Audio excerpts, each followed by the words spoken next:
Welcome to the Plato Paradigm, a paradigm shift in reading Plato's dialogues. Episode 89, Meno 75d to 76a.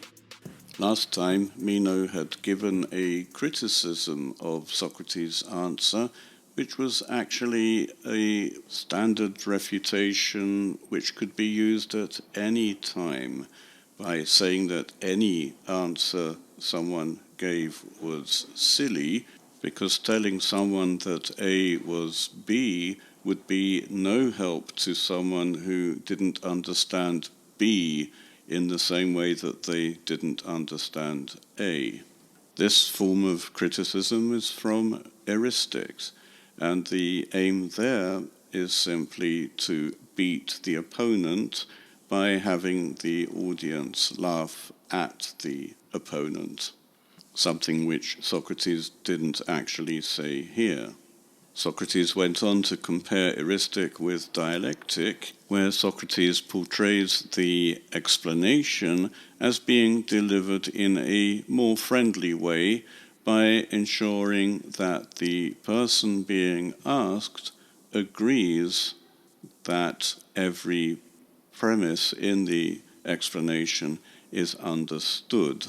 Had Socrates done that with his explanation of shape, Meno would have been unable to give this heuristic refutation, or at least criticism. In heuristic, it would have been enough for refutation.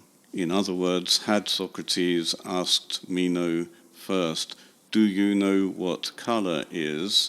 and if Meno then said, yes, he did understand what colour is, then Socrates could have given his explanation of shape, that shape always follows colour, and Meno wouldn't have been able to use that particular criticism.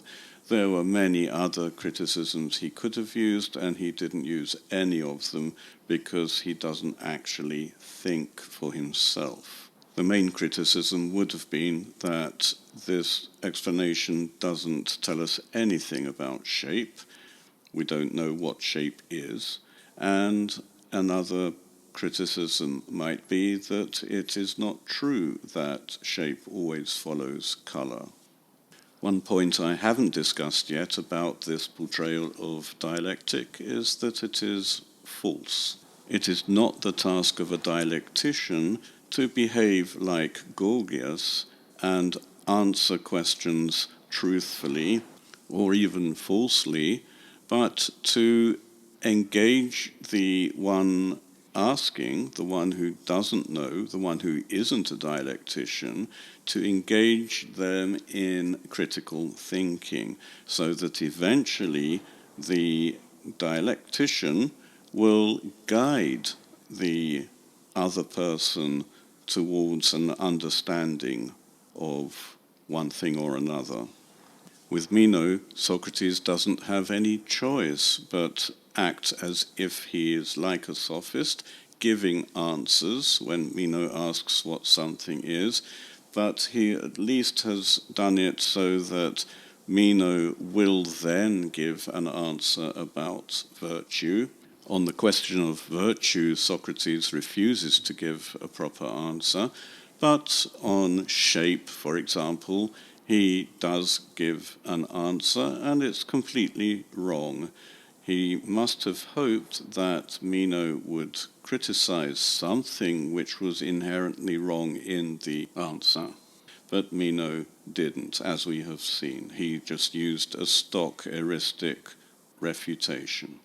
Socrates is attempting to exercise Meno's critical faculty, and Meno is attempting to acquire answers from Socrates to add to his store of answers. Socrates is about to give another explanation for shape, but this time at every step. He will ask Meno whether he understands the elements which will all be part of the explanation. Perasomai dekaegosoi hutos epen. I too shall attempt to tell you in this way. Again, Socrates is using Meno's favorite method of learning things by telling him. We should ask ourselves whether Socrates actually does tell Meno. Legegar moi, for tell me. So Socrates has already inverted the telling process. It's Meno who has to tell Socrates whether he understands the elements that Socrates is going to ask him about. Ten kalesti, do you call something end? Toyon de lego, hoyon peras kai eschaton, pantatauta tautonti lego. I mean such a thing as edge and the extreme. By all these I mean the same thing. In other words, it doesn't matter which designators we use, so long as we understand the thing designated. Isostan heimin prodikos diaferoito, ala sugepu kales peperanthaiti kai teteliutekenai, totoiuton bulomai legen uden poikelon. Perhaps Prodicus would disagree with us, but you, I suppose, say that something has been completed or has come to an end. I mean that sort of thing. Nothing fancy. Socrates has just used two verbs cognate with two of the nouns he used earlier. Peras, edge, peperanthai, to have been completed, and telute and telutekenai, end and to have come to an end. Prodicus might disagree because he was a sophist who made very subtle distinctions between words which we would consider to be synonyms. Ala kalo kai oimai manthanen holeges. I do indeed call, in other words, something in that way, and I think I understand what you mean. Did epipedon kalesti kai heteronau stereon hoion tautatain tais geometriais? Egoge kalo. What then? Do you call something a plane and something else a solid, such as those in geometry? I do indeed call, in other words, some things that way. Interestingly, the three-dimensional shape is a solid, the two-dimensional shape is a plane, and the one-dimensional shape is not an edge or an extreme, it's a line. And it's interesting that Socrates didn't use line here. We see here already one problem with merely agreeing to the elements involved in an explanation. If both sides agree, it still doesn't mean that the explanation will be true. In particular, if Socrates or any other dialectician asks someone else who is not a dialectician and who is very confused, the dialectician will use terminology which, for example, Meno will agree to, but this doesn't mean that this terminology is true. Ede toinun an mathoismu ek tuton schema holego. Now then, from these things you might understand from me shape, what I mean. Katagar pantos schematos tutolego, es hotos stereon peraine tut enai schema, hoper an sulabon epoimi stereu peras schema enai. Todechrom atileges, O Socrates.